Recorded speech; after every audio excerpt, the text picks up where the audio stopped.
Well, we turn now to the Trump administration's promised immigration crackdown, and it appears to be underway in the nation's largest sanctuary city. Governor Hochul must stop putting policies above public policy. This type of insanity leads to more crimes and more innocent victims. America, New York passed a law starting August 25th. Local cops aren't allowed to help ICE anymore. Big ceremony, big signatures, big press conference about immigrant trust. ICE didn't even wait for the ink to dry. Agents are working in Queens right now, expanding to Long Island, expanding to all 5 boroughs, and they're doing it with the exact same office that was supposed to be shutting them down. So a lot has happened between now, we're in July, and the beginning of the year. Of course, we want ICE to improve as we go on. Do you think that ICE has improved as an agency since January? Yes, I mean, as far as performance, yeah, you know, I was honest with American people, you know, in the last few months that the ICE arrest numbers were down because the department was shut down, right? And Democrats shut the department down mainly because of, you know, what occurred in Minneapolis. I was a part of the negotiation team on the Hill, and everything they brought up, they wanted changes before they opened the government, was a reflection on Minnesota. But as soon as we got the reconciliation done, we got the funding, numbers are up. I mean, in June, we had the highest numbers of arrests in the history of the agency.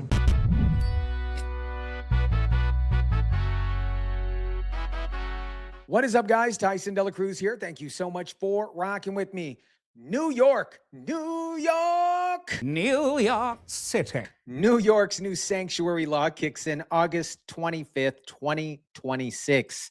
Our good friend Letitia James already sent letters to a dozen local governments announcing a brand new statewide bureau, the Office of Immigrant Trust, whose entire job is watching local cops to make sure that they don't help federal agents anymore. Meanwhile, ICE is already operating in Queens as the taping of this video right now, targeting people who were sitting in NYC custody that got released anyways, despite a federal detainer request.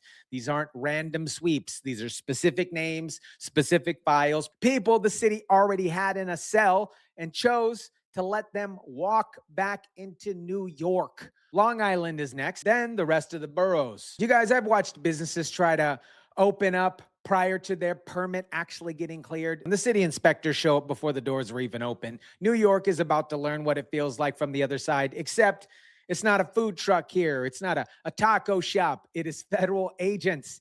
And a permit is a law that doesn't even take an effect for a few weeks. Now watch what happens once you leave the 5 boroughs. Nassau County Executive Bruce Blakeman is still fully cooperating with ICE, and he's got a number that should make every quote-unquote zero cooperation press release look absolutely ridiculous. In 1 year, we removed 2,000 illegal migrants with criminal records from attempted murder, robbery, burglary, drug dealing, gang activity. 2,000 people. Where do you want me to put these people back? What community do you want to destroy? 2,000 people with records for rape, attempted murder, and armed robbery removed in 1 year. This is one county right next door to New York, bragging about 15 out of 600. Nassau County Executive Bruce Blakeman, he's challenging Governor Hochul coming up in November. Hochul had this message for those promising to disregard the new law. Let me be very clear. No county executive, no sheriff is above the law. It will be enforced. And we're already in court and will continue to be in court to make sure that this law is upheld. We'll see how it all shapes out on the 25th, because the sheriff of Madison County, which is just east of Syracuse, New York, calls the state law a political stunt right before the election. A dozen counties getting investigated for the crime of continuing to answer the phone when a federal agent actually calls. And I'm not picking, I guess I am picking on them, but I'm just using New York as an example, okay? In New York, as it stands right now, New York City, we have 15,000 retainers on individuals that have been convicted of crimes and that are about ready to be released out of jail. This is in New York City alone. 0 have been honored. And New York State, on top of that 15,000, we have 27,000 detainers out. Out of those 27,000 retainers, it represents 41,000 crimes. And every one of these individuals are in prison, so they've been convicted, and they're about ready to be released back onto our streets. These are individuals that were here because they came in illegally or they've overstayed. They've been convicted, so they're not in the court system. They have been convicted of a crime. And if we could just get those individuals just in New York City, we'll remove almost 40,000 criminals off the streets. As you guys know, this isn't just a New York problem anymore. This is the whole strategy. So we're hitting on all cylinders now. We're deportation maxing. Since we're fully funded, we just got to keep going. Deportation maxing. That's for my Gen Z crew out there. I know a lot of you guys watching this video are definitely not Gen Z, but deport maxing. That's the actual on record phrase that Tom Homan used here.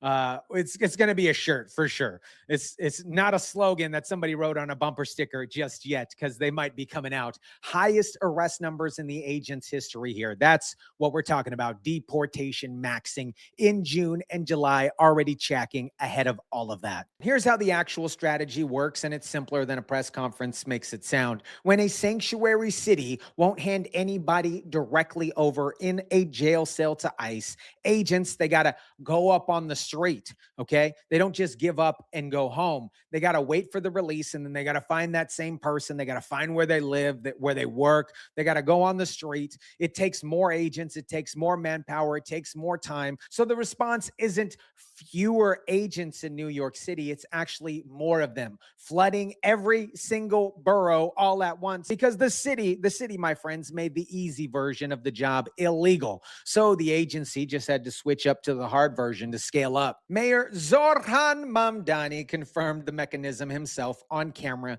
describing what sanctuary means in practice. Listen to this. What a sanctuary city means is that we have policies in place, policies that have existed for years in this city. Thank you. Come again. That deny ICE agents access into schools, hospitals, city properties, or even the properties of city contractors, unless those ICE agents can present a judicial warrant signed by a judge.